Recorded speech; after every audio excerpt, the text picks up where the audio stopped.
Vamos a comenzar el capítulo de cirugía de tórax y por supuesto veremos primero lo que es la semiología, comenzando por la anatomía del pulmón y la pleura. Como ustedes ya sabrán, ¿no? El cuerpo humano consta de 2 pulmones, cada uno con sus lóbulos, y está encerrado en la caja torácica. Cada pulmón, por supuesto, está cubierto por las 2 pleuras, que es la visceral y la parietal, y entre ellas con una presión negativa. En cirugía nos sirve muy aparte de dividir a los pulmones en lóbulos. Cada uno de los lóbulos nosotros dividimos en segmentos, un total de 10 segmentos en cada uno de los pulmones. En la semiología del tórax vamos a reconocer como límite superior del tórax, por delante el relieve del borde superior del manubrio esternal y ambas clavículas, y por detrás una línea trazada entre ambas articulaciones acromioclaviculares, pasando por la apófisis espinosa de la séptima vértebra cervical. El límite inferior está representado por el relieve del reborde costal y apéndice sifoides, extendiéndose por detrás hasta la 12ª costilla. Al examen físico del tórax, en lo que se refiere al aparato respiratorio, se efectúa según la clásica secuencia.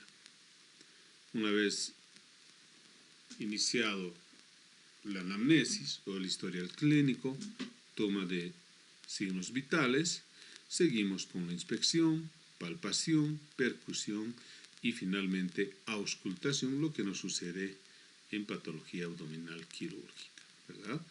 En este caso, la auscultación realizamos al último.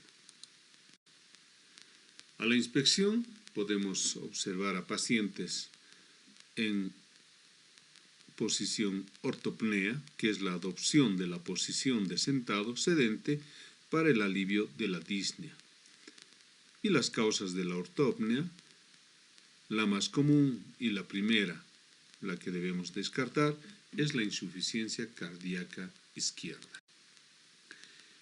El hallazgo inverso, es decir, la disnea en posición vertical, que alivia al acostarse, se denomina platimnia. Las causas de platimnia, los shunts intracardíacos o intrapulmonares que disminuyen su magnitud en dicha posición. La trepopnea representa lo mismo cuando la posición preferencial es un determinado decúbito lateral, izquierdo o derecho, empeorando al adoptar el opuesto. Las causas de la trepopnea, un desame pleural masivo, atelectasia pulmonar o algunas deformidades anatómicas severas. Un signo característico de esfuerzo inspiratorio está dado por el aumento exagerado de la presión negativa inspiratoria, la depresión de las partes blandas en los huecos o espacios entre los huesos de la caja torácica. Dicho signo se denomina tiraje y puede aparecer localizado en el hueco supraclavicular, supraesternal o en los espacios intercostales. El patrón de Cheyne-Stokes o respiración periódica es la frecuencia y el volumen respiratorio que aumenta en forma progresiva hasta una franca taquipnea, para ir descendiendo posteriormente hasta llegar a un lapso de apnea de 20 a 30 segundos. Se observa el patrón de Cheyne-Stokes en la insuficiencia cardíaca crónica y en algunas lesiones del sistema nervioso central. Como pueden observar, no siempre algunas fallas en la respiración es de origen pulmonar, como en este caso puede ser una lesión del sistema nervioso central.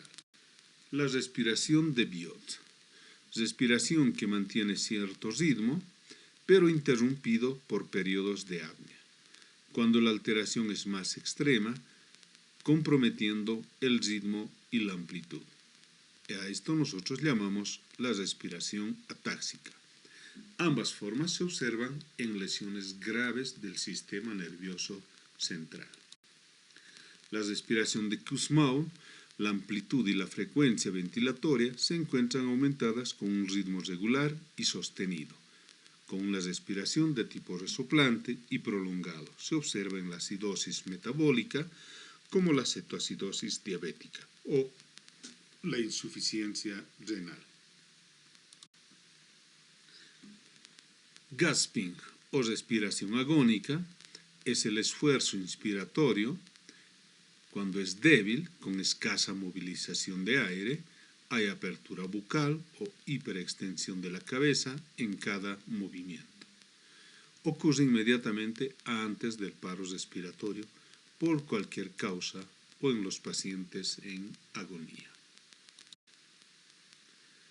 Aquí vamos a poder observar los diferentes segmentos, ¿no?, en las regiones que nosotros demarcamos en el tórax, y podemos observar la infraclavicular, la mamaria, hipocondrio, esternal, supraescapular, etcétera, etcétera. A la palpación nosotros vamos a poder percibir un enfisema subcutáneo, que es la crepitación del tejido celular subcutáneo que ocurre por la presencia de gas en su interior.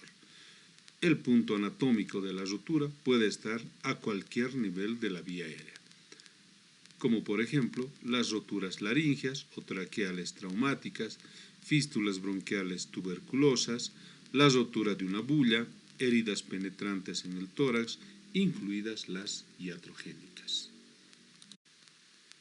Como vemos en la imagen, con una simple palpación se puede evidenciar el enfisema subcutáneo, tanto en la cara, en el cuello, parte del tórax o algunas veces incluso parte del abdomen.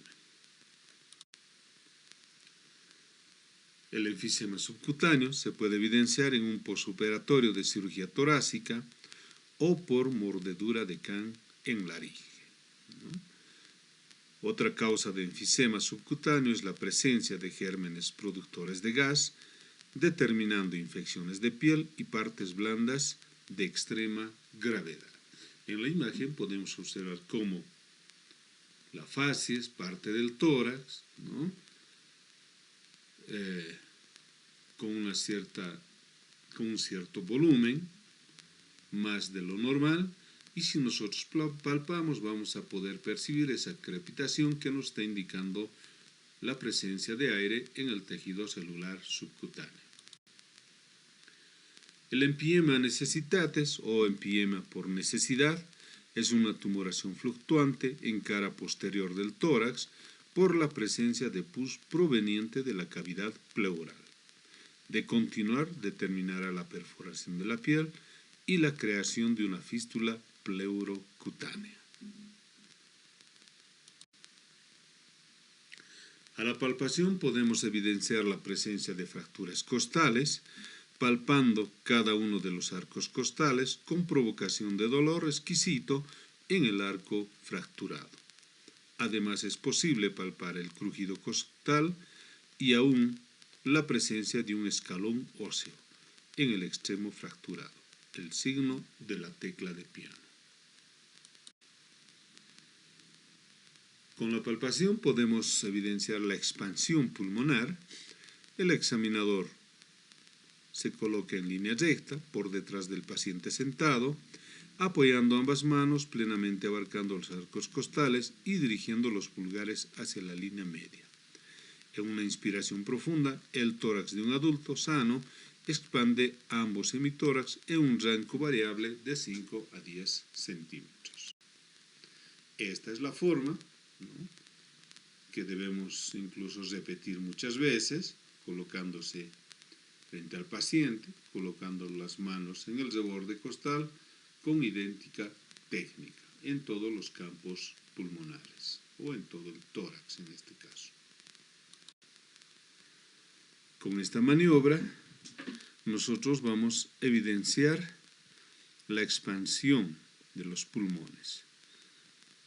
En este caso podemos evidenciar, por ejemplo, una mala expansión unilateral y las causas pueden ser una atelectasia, desame pleural, neumotórax, dolor torácico, fracturas costales múltiples, deformidad anatómica.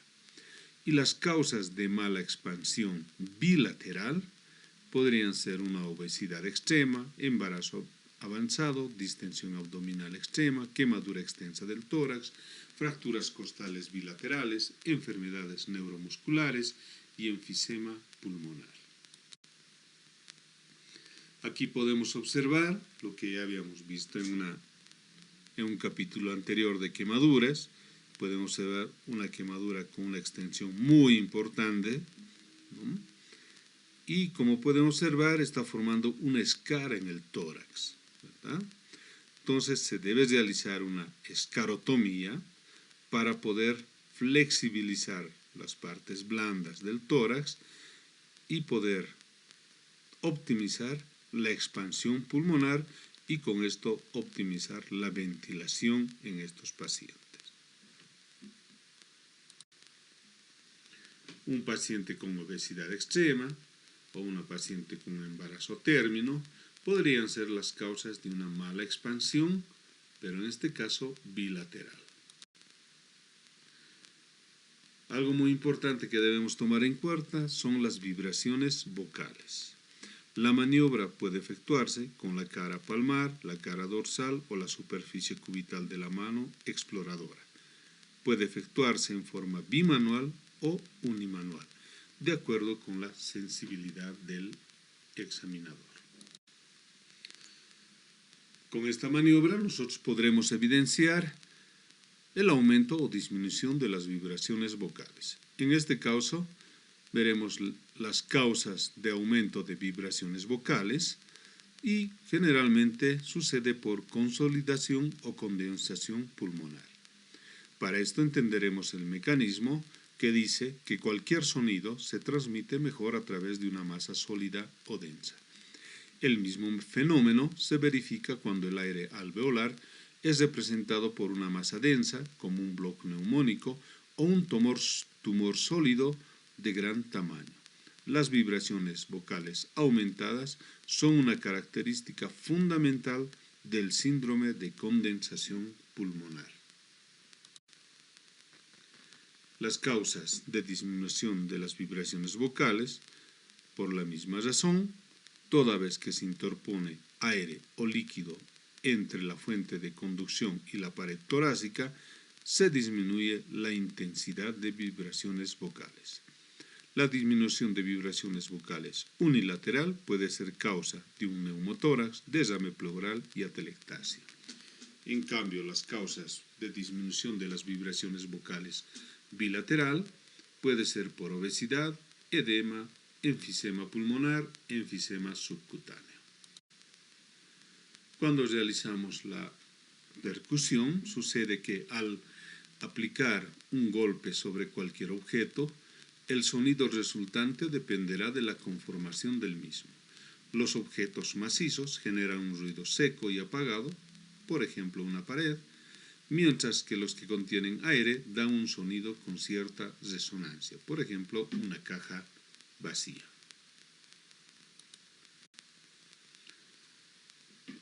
A la percusión, los ruidos obtenidos se caracterizan como sonoridad. El ruido es grave y retumbante, como el golpe sobre el parche de un tambor. Corresponde a la mayor parte del tórax, incluyendo el esternón y la columna vertebral. En cambio, la matidez, un ruido seco y apagado de corta duración. El punto intermedio entre sonoridad y matidez es la submatidez. Y finalmente, timpanismo, cuando el sonido tiene un cierto timbre musical y resonante, corresponde a grandes cavidades con aire.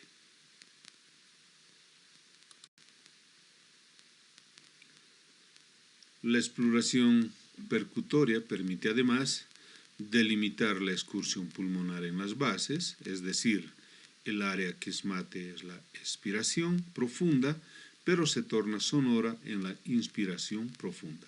Normalmente mide de 4 a 6 centímetros verticalmente. Y las causas de matidez pueden ser una atelectasia, condensación, en este caso una neumonía, por ejemplo, o un desame pleural. Las causas de hipersonoridad o timpanismo, neumotórax, un neumotórax a tensión, enfisema, relajación del parénquima pulmonar por compresión. Finalmente, la auscultación, con la maniobra de auscultación de la voz, que es el aumento de la percepción de la voz auscultada, que podemos clasificar en 3 grados. Broncofonía es la audición de la voz auscultada en forma intensa y por encima de lo normal, sin distinguirse palabras claras. La abolición de la voz auscultada tiene el mismo valor que su palpación y reconoce las mismas causas, por ejemplo, desame pleural, neumotórax y atelectasia. Uno de los métodos o técnicas que se utiliza actualmente para el diagnóstico y tratamiento de diferentes patologías de los órganos de la cavidad torácica es la toracoscopía. Tenemos que tomar mucha atención porque vamos a ir repitiendo en varias de las patologías. La toracoscopía es una técnica quirúrgica mínimamente invasiva por medio de la cual se puede acceder a la cavidad torácica con la finalidad de hacer procedimientos diagnósticos o terapéuticos, como ya habíamos indicado. Las indicaciones diagnósticas para una toracoscopía, por ejemplo, en enfermedad pleural puede ser desames pleurales, tuberculosis pleural, tumores primarios o secundarios.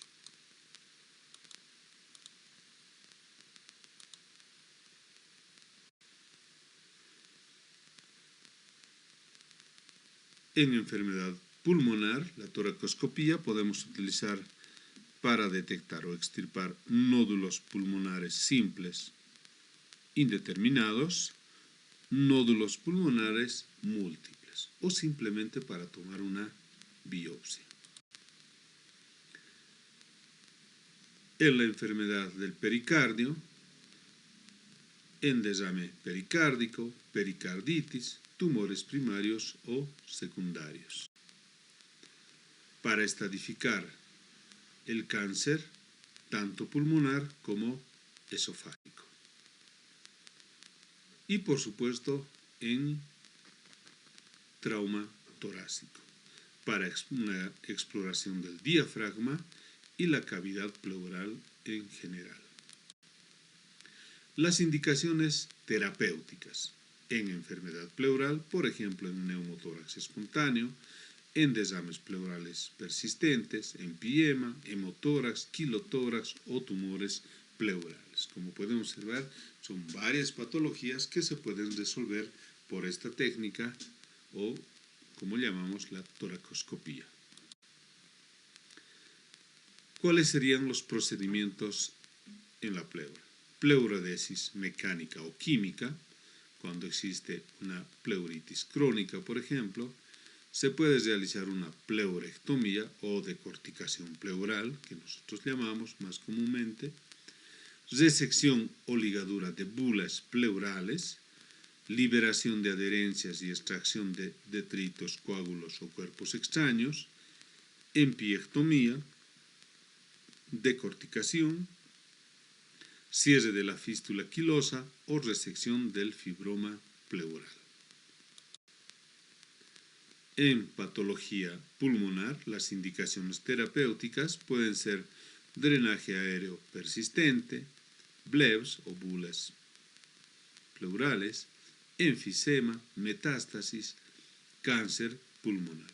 Los procedimientos van desde resecciones en cuña, segmentectomías y lobectomías hasta neumonectomías, que personalmente no he visto que se pueda realizar por toracoscopía.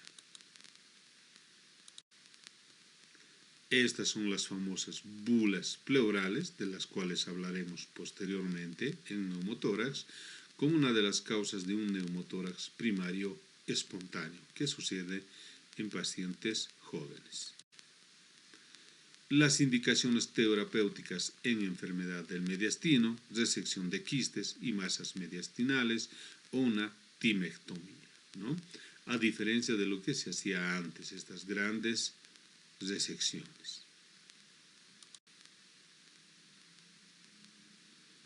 En enfermedad del pericardio se puede realizar el manejo del taponamiento y el derrame pericárdico, pero en este caso crónico, y algunas veces pueden realizarse pericardectomías tempranas en pericarditis agudas no constrictivas.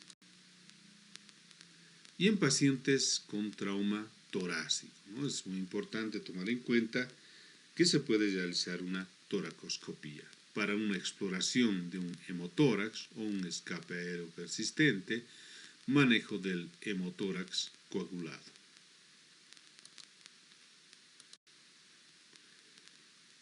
En patología o cirugía esofágica, en cirugía antirreflujo, resección de leiomioma y completar una vagotomía. Y finalmente se puede realizar una esofagectomía. Y en pacientes con enfermedad cardiovascular, ¿no? Ligadura del ducto arterioso persistente, revascularización miocárdica, cirugía de arritmias, implantación de desfibriladores automáticos.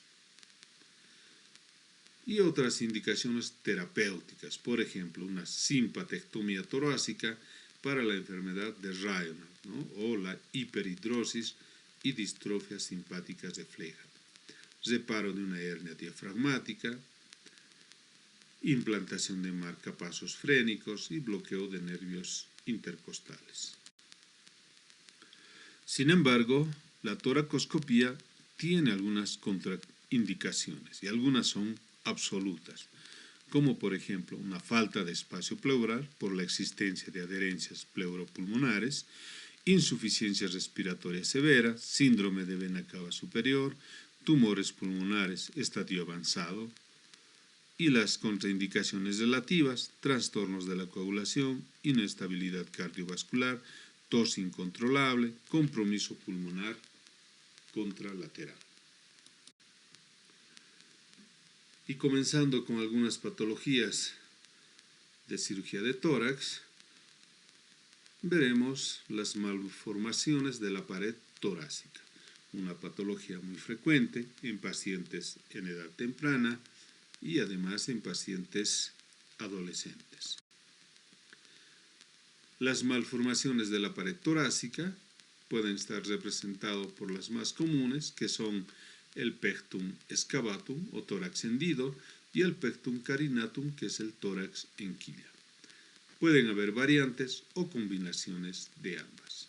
Lo más importante en este caso es la valoración funcional cardiorrespiratoria como un parámetro a considerar para la indicación terapéutica o para un tratamiento quirúrgico. Las indicaciones terapéuticas, en este caso, en cualquiera de los dos casos, si no se presentan alteraciones funcionales, en ambos casos, la cirugía no sería necesaria, sino más bien sería por estética. Entrarían en una observación periódica en la medida del desarrollo y crecimiento del niño. La cirugía por estética es siempre aconsejable en niños menores por la plasticidad de la caja torácica. Entre las consideraciones quirúrgicas en el pectum excavatum, si estos niños son signos sintomáticos, irán a cirugía correctora, osteocondroplastía external, convencional bajo anestesia general. Desde hace unos 10 años atrás, en otros medios se viene practicando la cirugía mínimamente invasiva con la aplicación de una barra metálica para realizarlo por toracoscopía en forma retroesternal, lo que se llama la técnica de Nuss. Aquí podemos observar el tórax hendido o el tórax excavatum, ¿verdad? No es difícil diagnosticar y como habíamos indicado, lo más importante es evidenciar alguna signosintomatología cardiorrespiratoria. De la misma forma, tenemos un paciente con tórax hendido y aquí de forma mucho más didáctica podemos observar el tórax excavato, ¿no? O el tórax hendido. En lo que respecta a las consideraciones quirúrgicas en el pectum carinatum o el tórax en quilla, si son signos sintomáticos, los niños menores a los 8 años, entre 5 a 8 años de edad, irán a la aplicación de un corsé corrector. Después de la evaluación y seguimiento por espacio de un par de años promedio, se corregirán quirúrgicamente plastía condroesternal o barra de Nuss. Es importante realizar la reeducación funcional y fisioterapia en ambas patologías. Aquí podemos observar fácilmente el tórax carinatum o tórax en quilla. Entonces se puede realizar la cirugía correctora, sobre todo está indicado si tiene alguna disfuncionalidad cardiotorácica o finalmente por estética. Y este es lo que ya habíamos hablado, el protocolo para un manejo en pacientes con pectum excavatum, ¿no? O tórax hendido, con signos y sin síntomas, cirugía correctora, la cirugía de Nuss y una reeducación funcional respiratoria. Y lo mismo en el pectum carinatum, con signos y síntomas, corsé corrector, reeducación funcional y finalmente una plastía condroesternal con la técnica de Nuss.